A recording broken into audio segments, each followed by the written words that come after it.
I don't buy this Christianity stuff the way that it's been interpreted and what it's been turned into.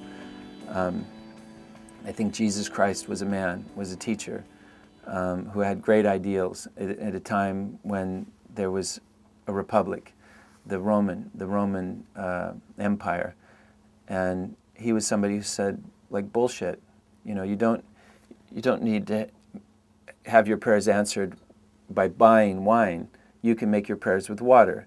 And so therefore, he turned water into wine. He didn't physically change water into wine. It wasn't some magic trick. He was saying there's no difference.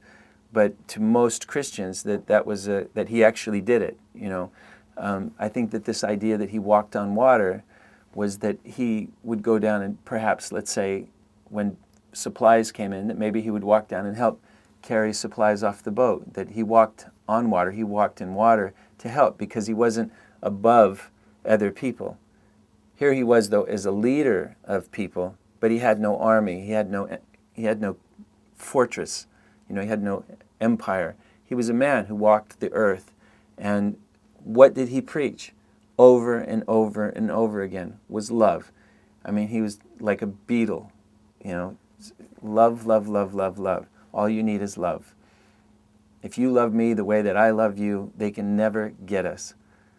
And, you know, how do you fight somebody who's preaching love, who has no army? I mean, that's really frustrating to somebody who has an army, you know. And so I would implore those Christians to go back and just try to read his words and not the rhetoric. You know, go back and just see that he's a person who is a son of God, the same as you're the son of God, the same as I'm the son of God. That whatever God is, it exists inside of you. It doesn't exist outside of you. It's not some place. It's not some place where, you know, heaven is not some place that the streets are paved with gold. Heaven is a place where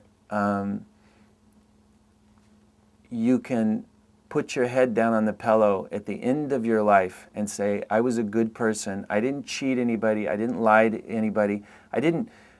My success in life didn't come at the cost of another human being. That I was a good person. I helped when I could. When somebody needed something, I reached out and I gave them a hand up. So that when you put your head on the pillow at the end of your life, that you can exhale and go, what a good life I lived, instead of going, you know, am I going to get accepted? Am I going to go to some place? That you just want, I think you just, and we are of this earth, and we go back into this earth, ashes to ashes, dust to dust, because we are of this earth. You know, that all life on this planet is interconnected. Is it a coincidence that my lungs look like a tree? That my inhalation is the tree's exhalation, and my exhalation is the tree's inhalation? It's all a symbiotic relationship that we have with nature, you know, and there are creatures on the earth that are just waiting for me to fall down so they can gobble my body up, you know, and why not? I've taken from the earth my entire life. You know, I've taken the resources from the earth, so shouldn't I give my body back to the earth? This idea that we should be put into a casket, a metal casket, you know, or have our bodily fluid removed and filled with formaldehyde is obscene. It's like one of the most obscene things that a human being can do to the earth, you know, is not give your body back to it. You know, go back in the dirt, man, and give yourself back to the world. You know, we take. That's the biggest problem with the world, is we're just takers. Human beings have this extreme arrogance, think that they're above the world and not part of it.